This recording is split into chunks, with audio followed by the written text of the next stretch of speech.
অনেক বড় একটা মিষ্টির অর্ডার এসেছে, সাথে গায়ে হলুদের তত্ত্ব সাজাতে হবে, কিন্তু এত বড় একটা অর্ডার কি করে সুধা শেষ করবে। এদিকে তেজ, তার তো ঘুমানোর নামই নেই, ল্যাপটপ নিয়ে বসে আছে। সুধা মনে মনে ভাবতে থাকে, কাজ না ছাই, আমাকে তো বারবার আর চোখে দেখছে। এরপরেই সুধা তেজের কাছে যায়। সুধা তেজকে বলে, এই যে শুনুন, আলো এখন অফ করে দিন, আমি ঘুমাবো। তেজ বলে, এইটা আমার ঘর আর আমি এখন কাজ করছি, আলো অফ করা যাবে না। সুধা বলে, বারে, আমি তাহলে ঘুমাবো না? তেজ বলে, ঘুমান না, ঘুমান, চোখে কিছু চাপা দিয়ে ঘুমিয়ে পড়ুন। আর এই কথা শোনার পরেই সুধার মটকা গরম হয়ে যায়। সুধা দুম করে তেজের সামনে ল্যাপটপ বন্ধ করে দেয়, আর এরপরেই সুধা তেজের কাছাকাছি চলে যায়। তেজ সুধাকে বলে, এ কি, আপনি কি করছেন? তেজ যতই পিছিয়ে যাচ্ছে, সুধা ততই তেজের দিকে এগিয়ে যাচ্ছে।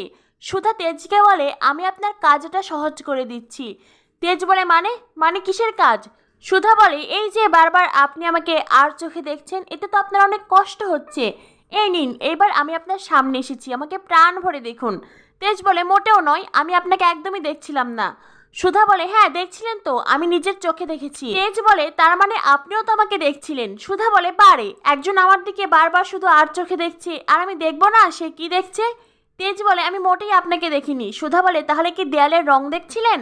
সুধা এগোতে এগোতে এতটাই এগিয়ে আসে যে তেজ খাটের ওপর থেকে পড়ে যেতে চায়। এরপরেই তেজ উঠে দাঁড়ায়। তেজ বলে, দেখুন, আপনি একদম এইরকম করবেন না। কি চাইছেন বলুন তো?